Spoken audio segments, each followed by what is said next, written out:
Ara pressed her bare palm into the snow and felt the cold bite through skin that had grown thin over 3 long winters. Her breath came in soft clouds that vanished before they could settle. The clearing lay silent except for the whisper of wind through naked branches. No birds, no movement, just the endless white, and the weight of memory pressing down on her shoulders. She shifted onto her knees, ignoring the wet seep of melted snow through her worn trousers, and began to trace the pattern she had carried in her mind for years.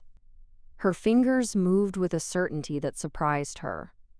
The symbol formed slowly under her touch, a circle first, then the crossing lines that spoke of boundary and plea. She did not know if anyone would see it, did not know if the old stories her grandmother had whispered held any truth at all. But fear had driven her out here as twilight gathered, and fear gave her hands their strange, steady rhythm. 3 winters ago, her pack had named her rejected. Too weak, they said. Too soft. An omega who could not bear the rigors of the mountain runs or the harsh discipline of pack law. They had given her a choice that was no choice at all. Leave or be driven out with teeth and claw. She had walked into the snow with nothing but the clothes on her back and a single blanket her mother had pressed into her arms when no one else was looking. She had survived. Barely.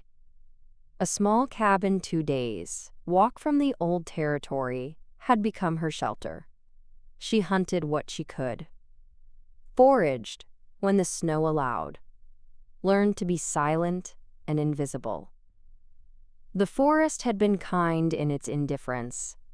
It asked nothing of her, expected nothing. She had made a kind of peace with the loneliness.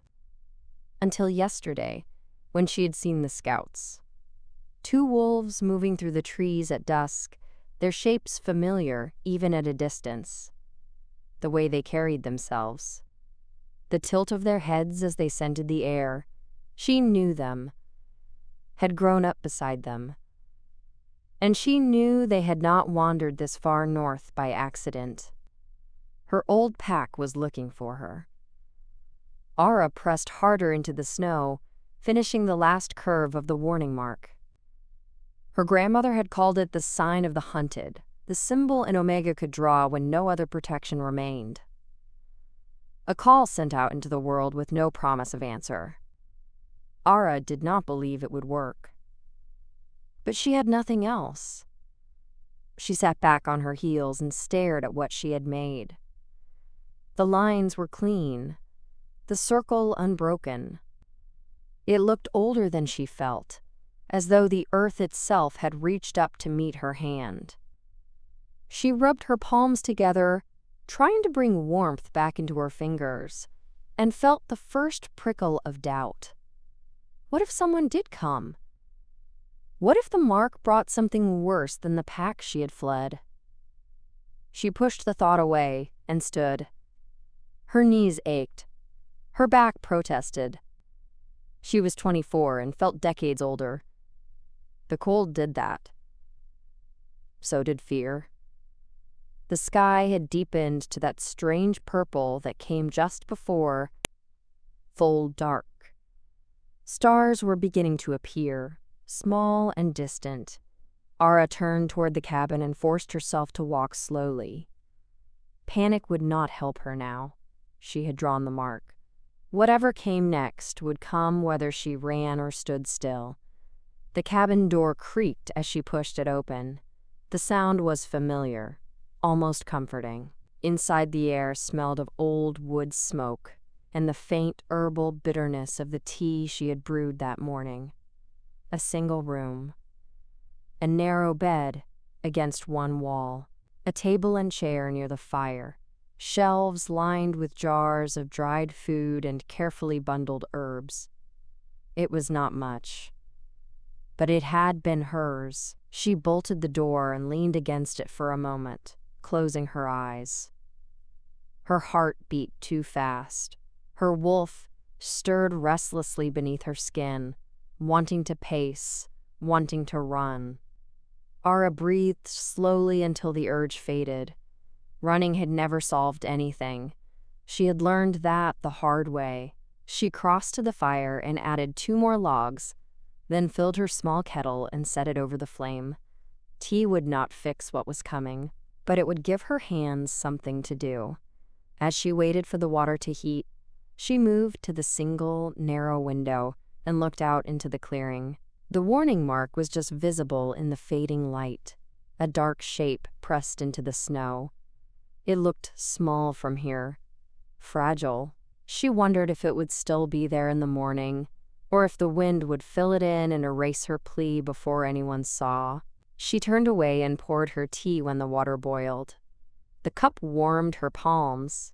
She sat at the table and sipped slowly, letting the bitter heat settle her nerves. Her grandmother had told her the story only once, the summer before she died. A tale of old protection, of packs who honored the ancient laws and answered the calls of those who had no other refuge. Ara had been young then, still hopeful that she might find her place among her own people. She had not understood why her grandmother's eyes had been so sad when she spoke of it. Now she understood. Now she sat alone in a cabin she had built with her own hands, drinking tea made from plants she had learned to recognize by trial and error, waiting to see if the scouts would come with teeth bared, or if the mark she had drawn would bring something else entirely. Outside, the wind picked up, rattling the shutters. Ara finished her tea and set the cup aside. She banked the fire and moved to the bed, pulling the single blanket up around her shoulders. Sleep would not come easily tonight, but she would try. She closed her eyes and listened to the silence. No howls in the distance. No footsteps crunching through snow. Just the wind and the creak of old wood settling. She let herself hope, just a little, that maybe the scouts had only been passing through, that maybe her old pack had forgotten her. But hope was a dangerous thing. She had learned that too. Her last thought before exhaustion pulled her under was of the mark in the snow, and whether anyone in all, the world still remembered what it meant. The night deepened. The stars turned overhead. And in the clearing outside, the symbol lay waiting, dark lines against endless white, a plea sent out into the cold, with no certainty of answer.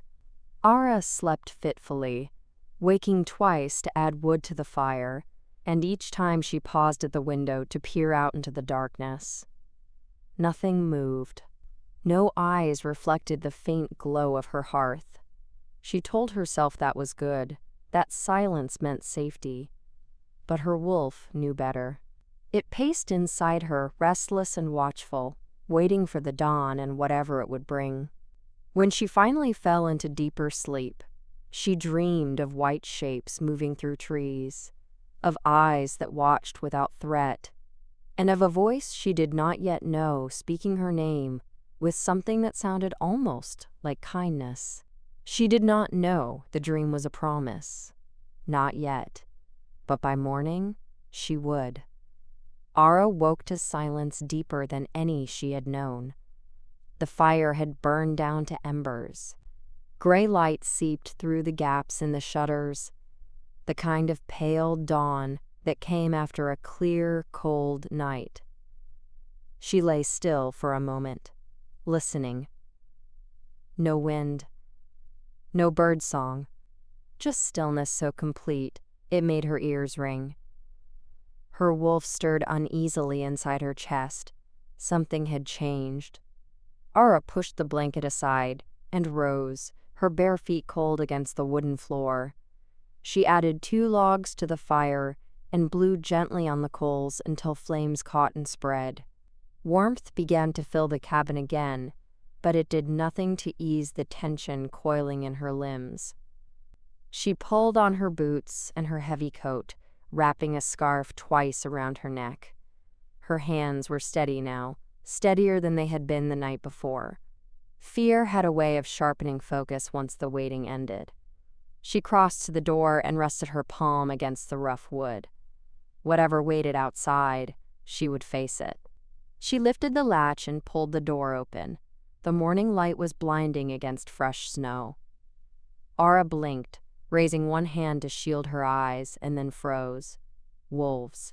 Dozens of them. They sat in a perfect circle around her cabin, each one motionless, each one watching her with calm, unblinking eyes. Their fur was white, so pure it seemed to glow against the snow, and they were larger than any wolves she had ever seen. Not one of them growled. Not one of them shifted or paced. They simply sat waiting. Ara's breath caught in her throat. She counted without meaning to. 10, 15, 20. More beyond those, half hidden by the trees. 30, perhaps. Maybe more. All of them silent.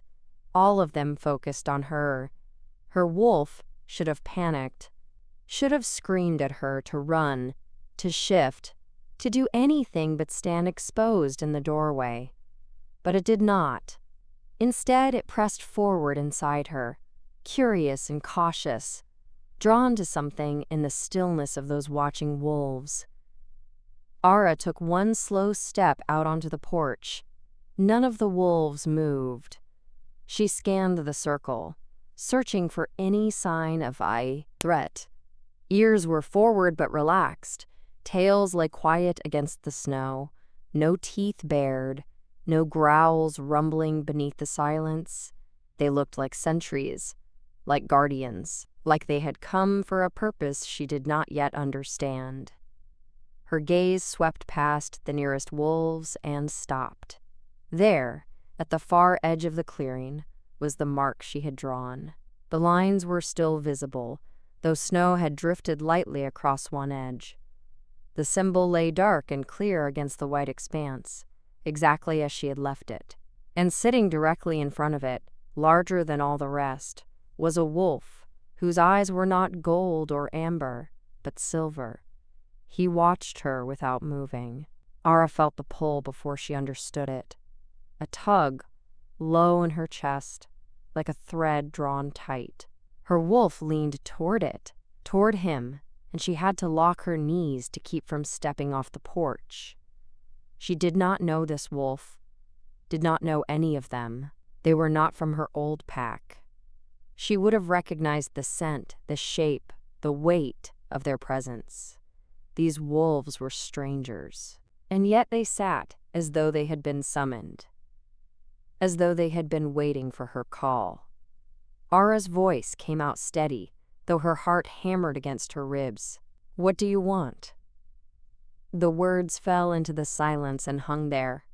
She did not expect an answer. Wolves in their animal form could not speak, could not shift, unless they chose. And she had no reason to believe any of these strangers would choose to stand before her as human. But the silver-eyed wolf rose.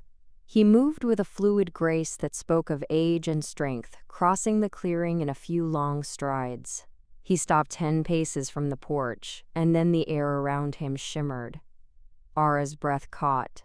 The shift was seamless. Fur became skin, 4 legs became 2, and in the space of a heartbeat a man stood where the wolf had been.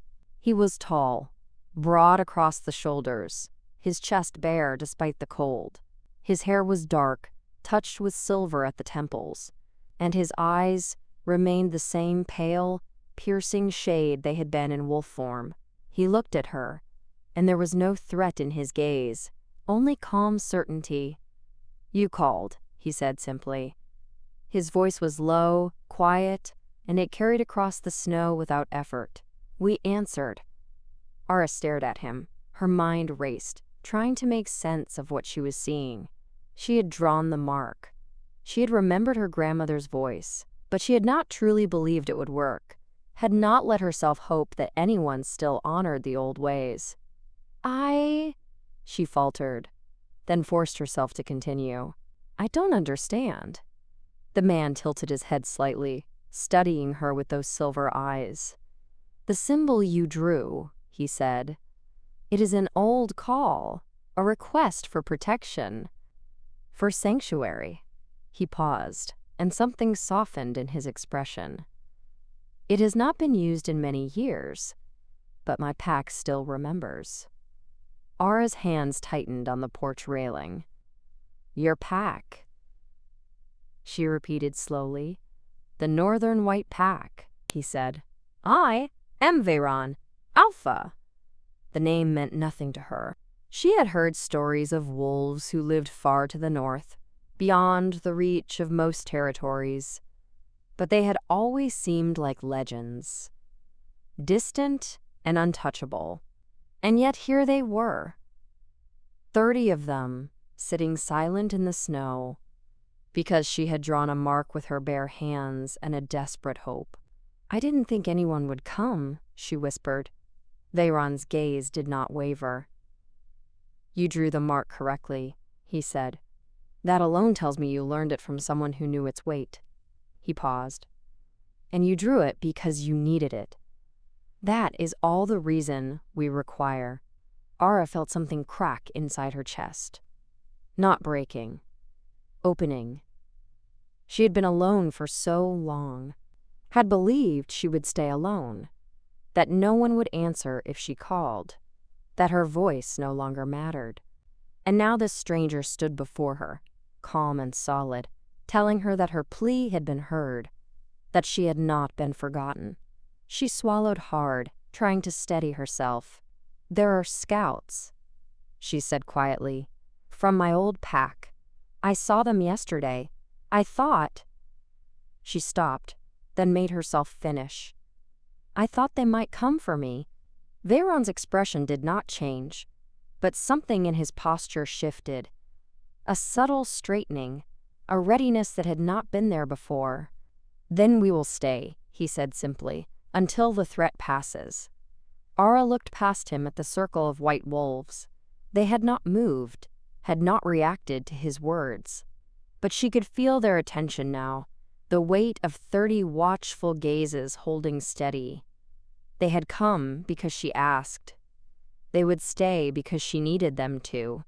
She did not know what to say, did not know how to hold the strange, fragile hope rising in her chest without letting it spill over into tears. So she only nodded.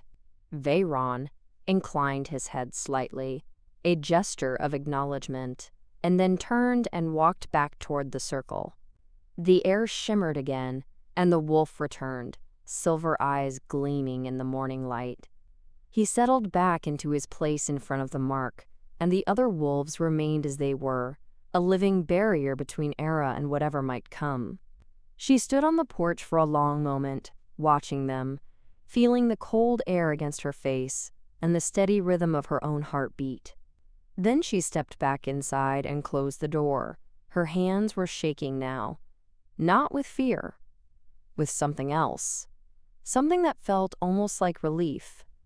Ara paced the small cabin, her footsteps soft against the worn wooden floor.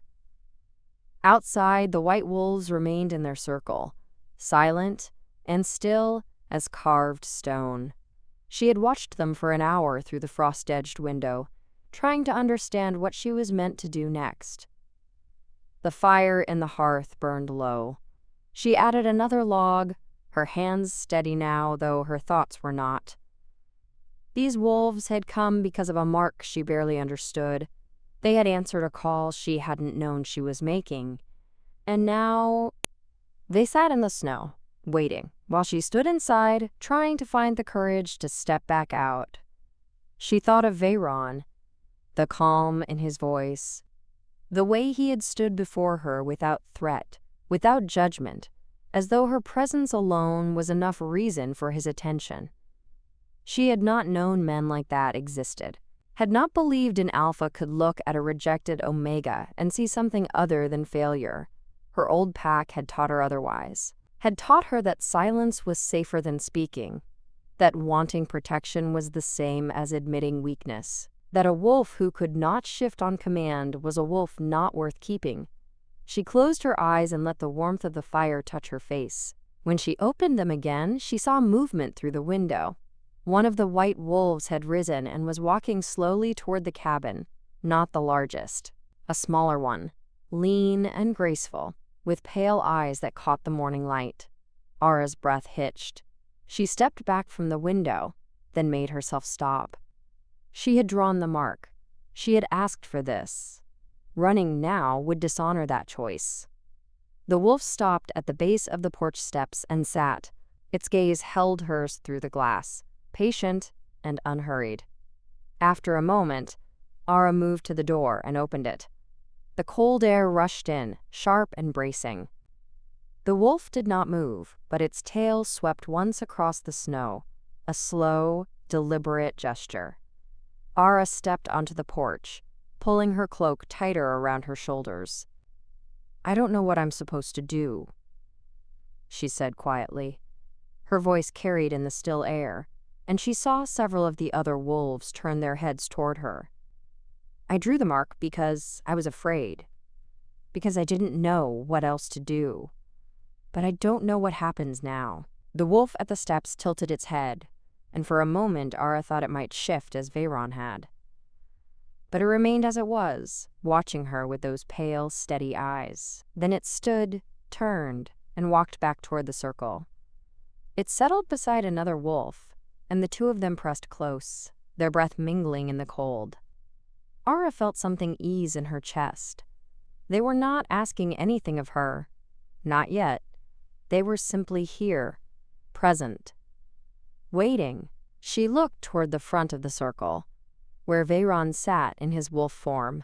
His silver eyes were already on her, and when their gazes met, he rose. The air around him shimmered, and then he was a man again, broad-shouldered and steady, standing in the snow as though the cold did not touch him. He walked toward the cabin with the same unhurried calm he had shown before. When he reached the porch steps, he stopped and looked up at her. "You're wondering what comes next," he said. It was not a question. Ara nodded. "I don't understand this, any of it. I drew the mark because I was desperate. I didn't think it would work. And now you're all here, and I don't know what I'm supposed to offer in return." Veyron climbed the steps slowly, giving her time to step back if she wanted to. She did not. When he stood before her, close enough that she could see the faint lines at the corners of his eyes, he spoke again. "You don't owe us anything," he said. "The mark is a call for protection. We answer it because that is what we do. There is no debt, no expectation."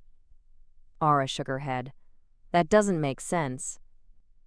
No one gives protection without reason." "We have a reason," Veyron said. His voice was quiet, but there was weight in it. "You needed help. You asked. That is reason enough." She stared at him, searching his face for the lie, the hidden cost. She found none. Only a steady patience that made her throat tighten. "My old pack didn't work that way," she said softly. "Everything had a price. Even asking for help meant admitting you weren't strong enough.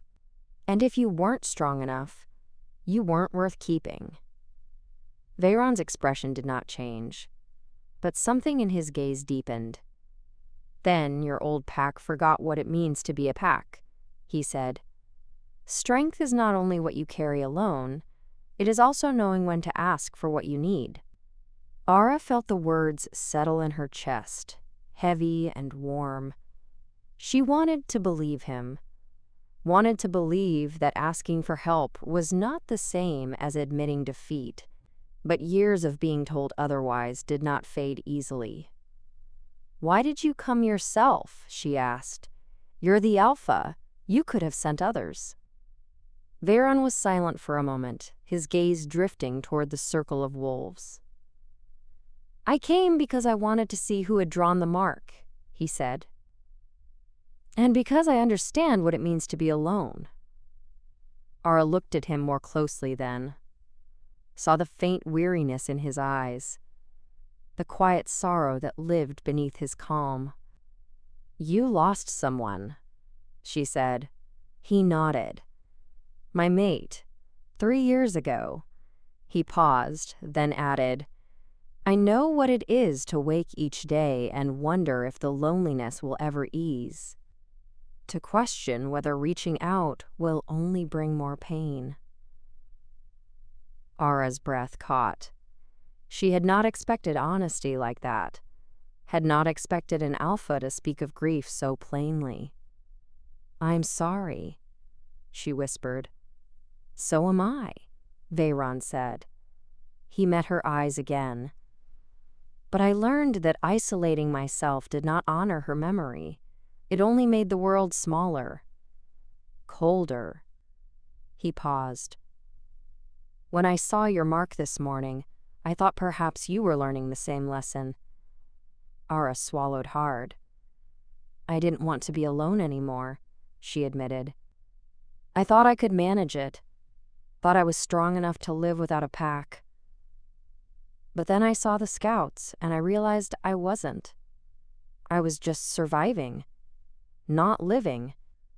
Veyron inclined his head. "That is why we are here," he said. "To help you do more than survive."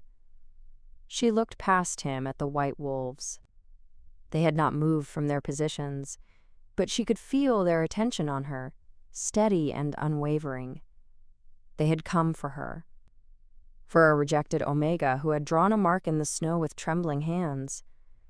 They had come, and they had stayed. "What happens if my old pack comes?" she asked quietly. "If they try to take me back?" Veyron's gaze sharpened. "Then they will find 30 wolves standing between you and them," he said. "And they will learn that the mark you drew is not a request. It is a bond, one we do not break." Ara felt tears prick her eyes. She blinked them back, but one slipped free anyway, tracing a hot line down her cold cheek. Veyron did not look away, did not pretend he had not seen it. He simply stood there, patient and solid, as though her tears were nothing to be ashamed of. "Thank you," she whispered. He nodded once. "We will stay as long as you need us," he said. Then he turned and walked back down the steps, shifting mid-stride into the silver-eyed wolf. He returned to his place at the front of the circle and settled into the snow. Ara stood on the porch, watching him, feeling the warmth of the fire at her back and the cold air against her face. For the first time in 3 years, she did not feel alone. Ara stepped back inside and closed the door quietly. Her hands were still trembling, but it was different now. Not the sharp panic of yesterday, but something softer. Something closer to hope. She moved to the fire and added another log. The flames caught quickly, brightening the small room with warm light. She glanced toward the window and saw the white wolves still sitting in their circle, unmoving. Veyron's silver form was easy to pick out among them, his gaze steady toward the tree line. She had told him the truth, that she had drawn the mark because she was afraid, because she did not want to face her old pack alone. But she had not told him everything, had not explained what they might do if they found her, had not spoken the full weight of her rejection. Ara sank into the chair by the fire and wrapped her arms around herself. She had spent 3 years avoiding this moment. 3 years pushing down the memory of the night they cast her out. She had built this cabin with her own hands, far from the territory she knew, hoping distance would be enough, hoping they would forget her. But wolves did not forget. And packs did not forgive easily. The day passed quietly. Ara kept busy with small tasks, though her thoughts circled back to the wolves outside. She made tea and drank it slowly. She mended a torn seam in her coat. She fed the fire and watched the light shift through the window as the sun moved across the sky. When dusk came, she heard the soft crunch of footsteps in the snow. She rose and opened the door before Veyron could knock. He stood on the porch again, dressed in the same dark coat, his silver eyes calm. May I come in? He asked. Ara nodded and stepped aside. He entered and closed the door behind him, then stood near the fire, his hands loose at his sides. He did not sit without invitation, did not assume comfort he had not been offered. Thank you, Ara said quietly, for staying. Veyron inclined his head. You do not need to thank us, he said. We are here because the mark called us, because you needed protection, and we answered. Ara looked down at her hands. I need to tell you the rest, she said. Her voice was barely above a whisper. The reason they cast me out. The reason they might come for me now. Veyron waited. He did not press her, did not speak. He simply stood there, patient and still, giving her the space to find the words. Ara took a slow breath. I was born Omega, she said. The only one in my pack in nearly 20 years. They said it was a blessing, that I would bring strength to the bloodline, that I would bond with the Alpha's son and secure the future. She paused, her throat tightening. Veyron's gaze did not waver. But I couldn't, she continued. I tried. I wanted to. I thought maybe if I did everything right, if I learned all the traditions and followed every rule, it would work, that I would feel the bond they promised. She swallowed hard, but I didn't. When the time came, I felt nothing, no pull, no connection, just emptiness. Veyron's expression softened, but he said nothing. They said I was broken, Ara whispered, that something inside me was wrong, that I had failed the pack and dishonored the Omega line. They gave me a choice, stay and accept a forced bond, or leave and never return. Her voice broke on the last word. She pressed her hands to her face, willing herself not to cry. She had cried enough 3 years ago, had spent weeks weeping in the woods as she traveled north, building this cabin with hands that shook from more than cold. I left, she said quietly. I thought it would be the end of it, that they would let me go and forget I existed. But 2 days ago I saw their scouts. 3 of them, moving through the trees just past the ridge. They didn't come closer, but they were watching, and I knew they hadn't forgotten. She lowered her hands and looked at Veyron. His eyes were steady, but there was something in them now, something that looked like anger, though his voice remained calm. They had no right to cast you out, he said. A bond cannot be forced. To demand it is to dishonor what it means. Ara shook her head. They said I was the one who dishonored them, that I should have tried harder, that I gave up too easily. Veyron took a step closer. Not too close. Just enough that she could feel the warmth of his presence. Did you try? He asked gently. Ara's throat tightened again. Yes, she whispered. I tried until I couldn't breathe. Until I felt like I was disappearing. I tried so hard I forgot who I was. Veyron's jaw tightened. He looked toward the window, where the last light of dusk painted the snow pale blue. Then you did everything you could, he said. And they failed you. Ara felt the tears come then, hot and fast. She turned away, ashamed, but Veyron's voice stopped her. Do not hide, he said quietly. There is no shame in this. She wiped her eyes with the back of her hand, her breath shaking. I don't know what they'll do if they come, she admitted. If they'll try to take me back, if they'll demand I face judgment. I don't know what judgment even means anymore.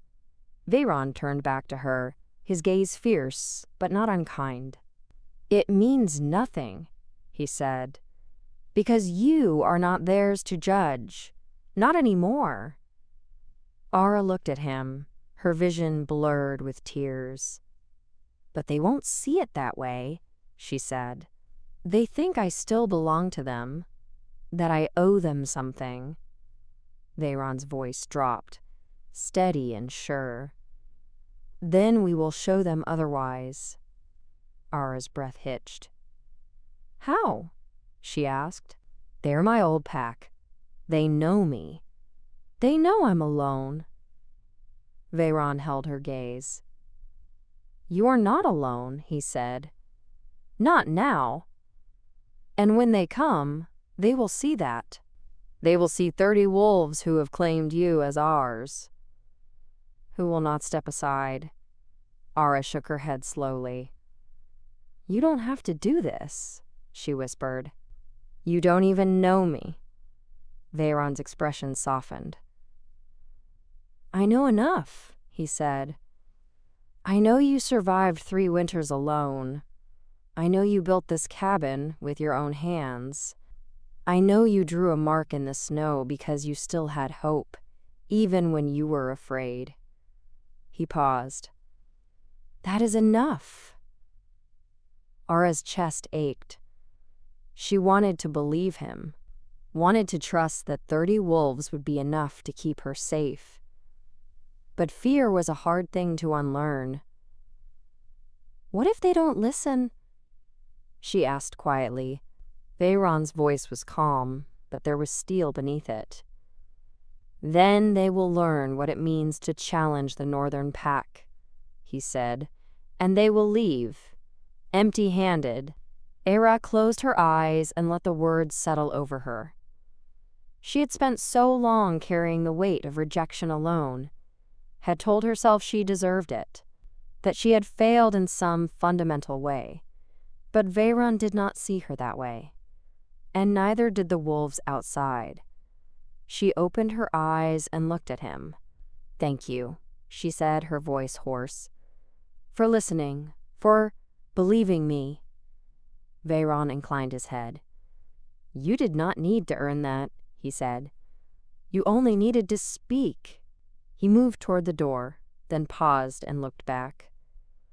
"Rest tonight," he said. "Tomorrow we will be ready, whatever comes." Ara nodded, her throat too tight to answer. Veyron stepped outside and closed the door gently behind him. She heard his footsteps fade, then the soft sound of the shift as he returned to wolf form. She stood alone by the fire, the warmth pressing against her skin. Outside, 30 wolves kept watch. And for the first time in 3 years, Ara let herself believe she might be safe. Ara woke before dawn, the cabin colder than it had been the night before.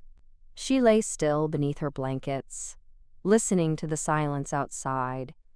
No wind, no rustling branches, only the faint crackle of embers in the hearth.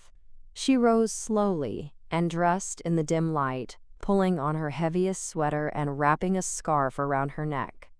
Her hands moved by habit, tying her hair back, lacing her boots. But her mind was elsewhere, fixed on the thought of 30 wolves outside, on Veyron's steady voice, promising she was not alone. She stepped to the window and looked out.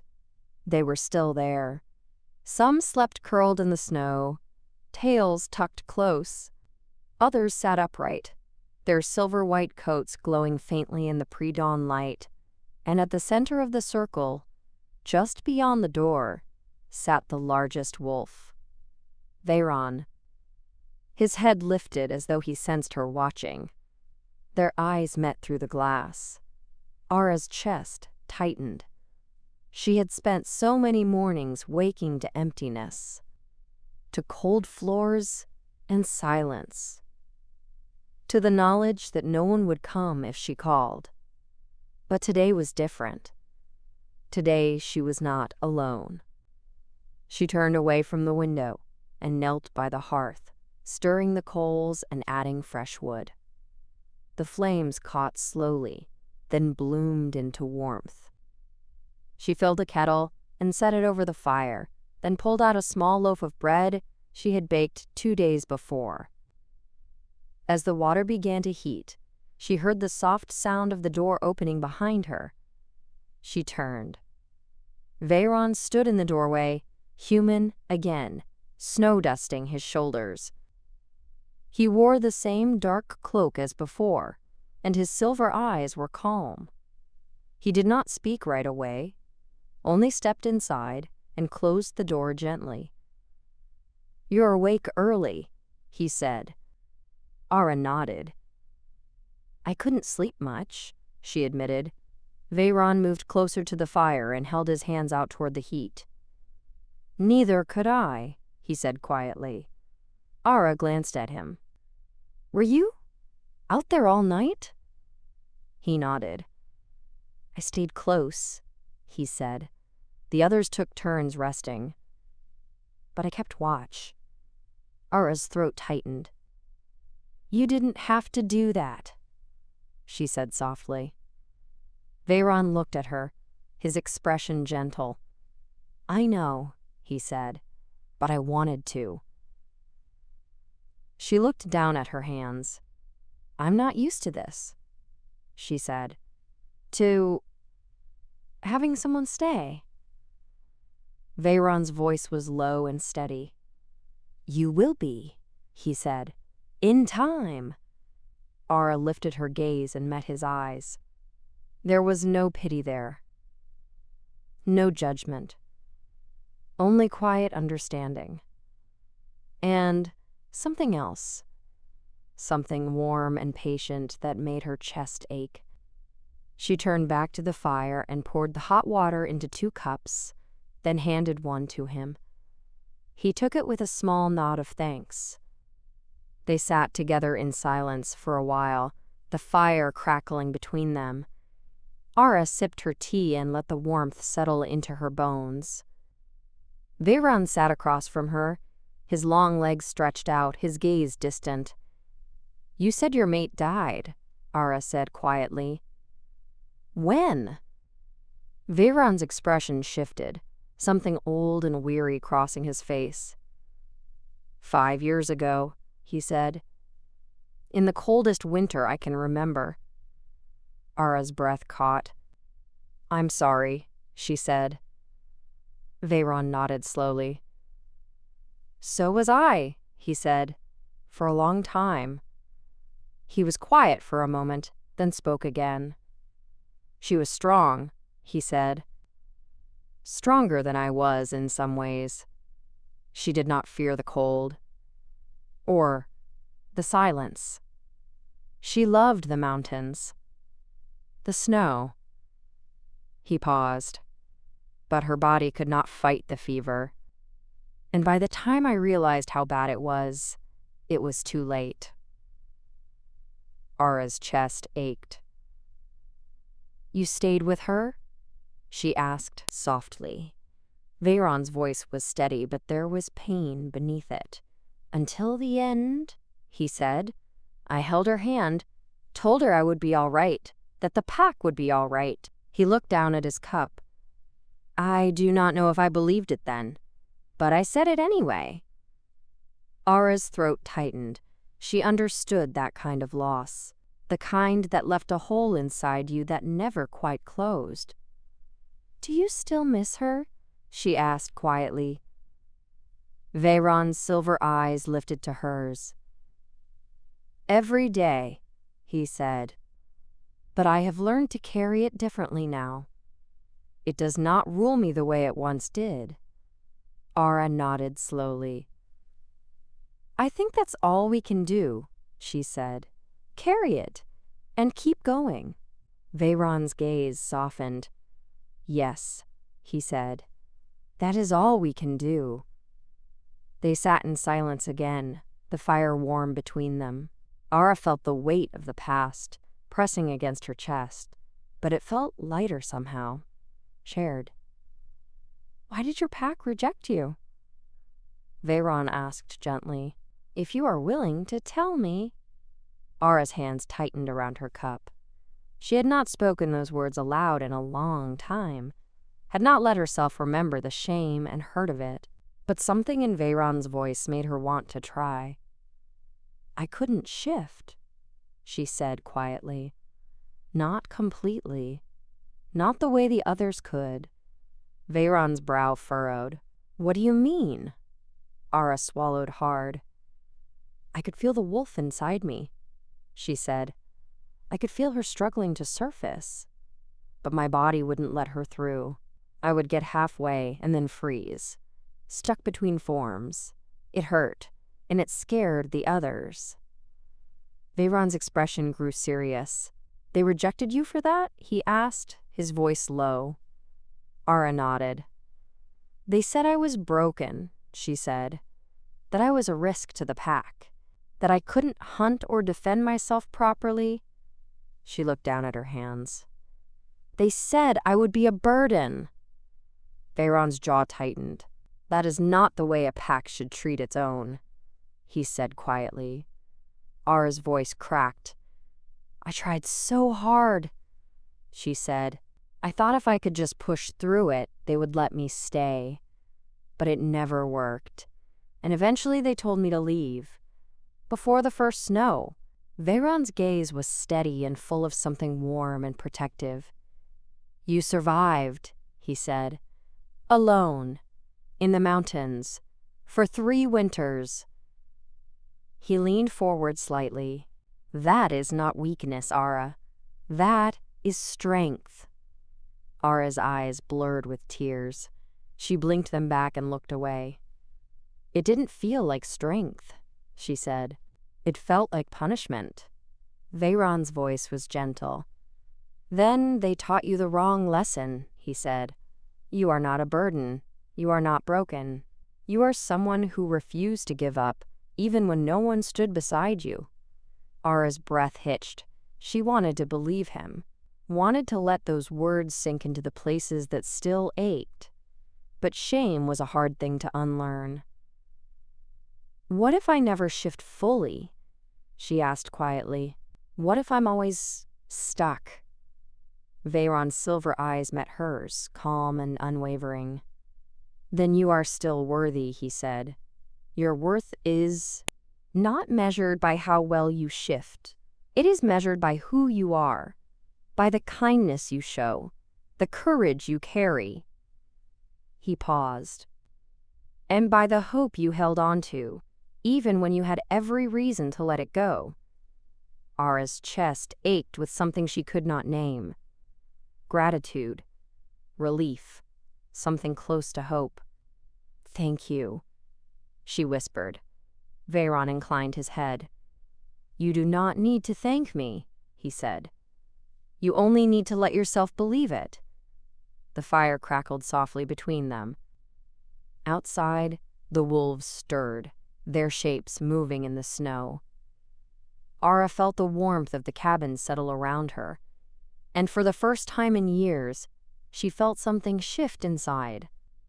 Something small and fragile, but real. She was not alone anymore. And maybe that was enough. The next morning, Ara woke to the sound of voices outside. Not wolf song. Human voices. Sharp and familiar. Her stomach dropped. She pushed herself up from the chair by the fire and moved to the window, her pulse hammering in her ears. Through the frost-edged glass, she saw them. 4 wolves standing at the tree line, their fur dark against the snow. And 1 man standing ahead of them, arms crossed, his posture rigid with authority. Gareth. Her former alpha. Ara's breath caught. She stepped back from the window, her hands trembling. 3 years. 3 winters of silence. And now he was here. Veyron appeared beside her, his presence steady and calm. He looked out at the figures in the snow, his silver eyes narrowing slightly. "Your old pack?" he asked quietly. Ara nodded, her throat too tight to speak. Veyron's jaw tightened. He turned to her, his expression serious but not afraid. "Stay inside," he said gently. "I will speak to them." Ara's hand shot out, catching his wrist. "He won't listen?" she said, her voice barely above a whisper. "He never did." Veyron's gaze softened. He placed his hand over hers, warm and grounding. "Then I will make him," he said. "You are not alone in this. Not anymore." He stepped toward the door, pausing only to glance back at her.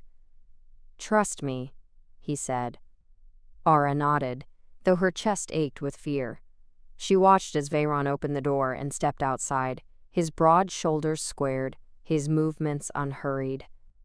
The 30 white wolves rose as one, circling closer, their eyes fixed on the newcomers. Ara moved back to the window, her breath fogging the glass. She could see Gareth's face now, older, harder. His dark eyes flickered over Veyron, then past him to the cabin, searching for her. Veyron stopped a few paces from Gareth, his posture relaxed but unmistakably protective. "You are far from your own territory," Veyron said, his voice carrying clearly across the snow. Gareth's mouth tightened. "I am here for one of my own," he said. "A wolf who left without permission." Veyron tilted his head slightly. "She did not leave," he said.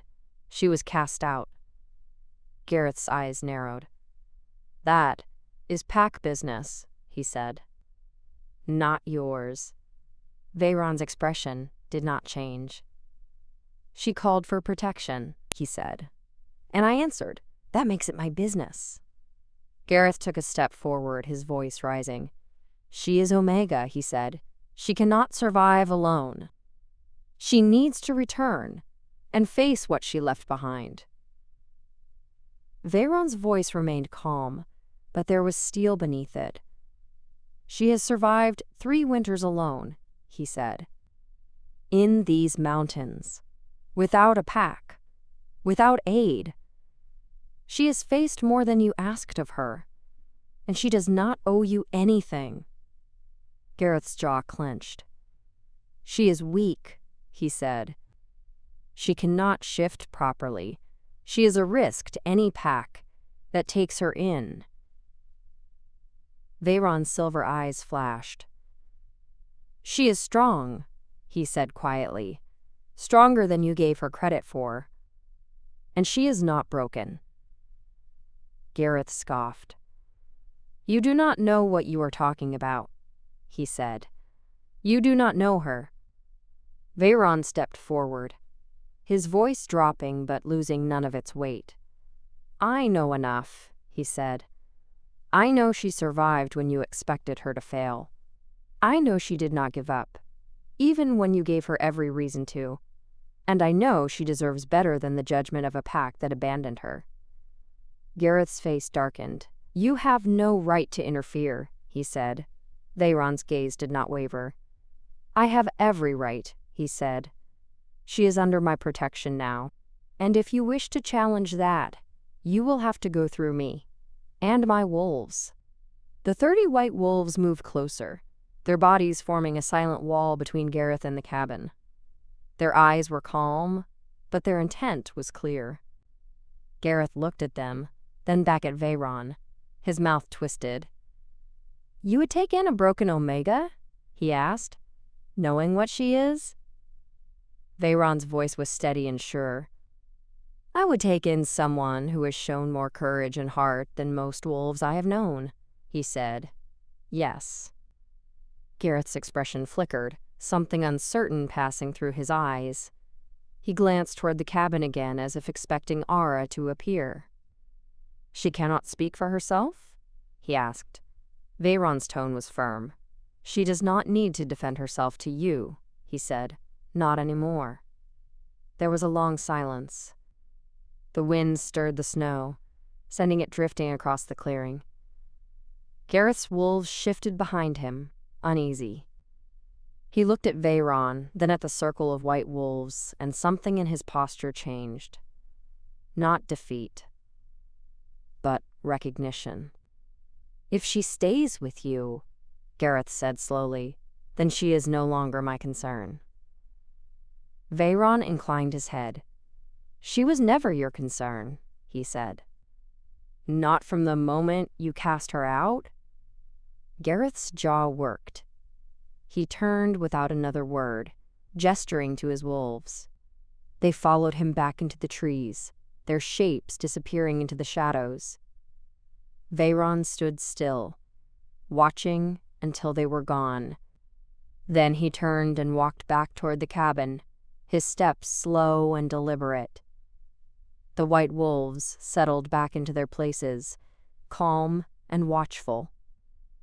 Ara was waiting just inside the door when Veyron entered. Her face was pale, her hands trembling. Is he gone? She asked. Veyron nodded. He is gone, he said gently, and he will not return. Ara's breath left her in a shaky exhale. She pressed a hand to her chest, trying to steady herself. You stood up for me, she said, her voice breaking. You did not have to do that.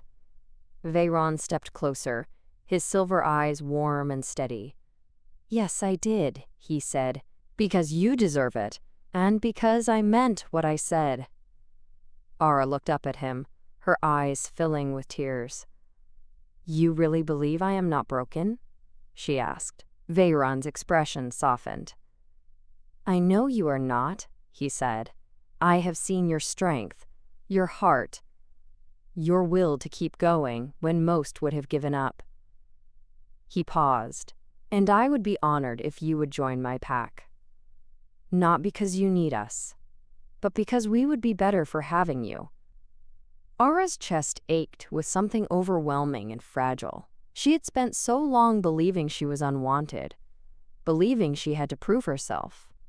And now this alpha, this stranger who had answered a call she barely understood, was offering her a place, not out of pity, but out of respect. I accept, she whispered. If you will have me. Veyron's smile was slow and genuine. Then you are home, he said. Ara felt the weight in her chest shift, not disappear, but soften. She looked past Veyron to the window, where the white wolves sat in their circle, their eyes calm and knowing. They had come for her. All of them. And now, they were hers. Veyron placed a gentle hand on her shoulder. You do not have to be afraid anymore, he said quietly. You are pack now, and we protect our own. Ara nodded, tears slipping down her cheeks. She did not wipe them away. For the first time in 3 years, she let herself believe it. She was not alone. She was not cast out. She was chosen. Outside, the wolves rose as one, their bodies turning toward the cabin. A low, steady hum filled the air. Not a howl. A song, soft and resonant and welcoming. Ara stepped outside into the snow, Veyron beside her. The wolves surrounded them, their eyes bright and warm. And as the song filled the clearing, Ara felt something inside her settle, something that had been broken for so long. She was home.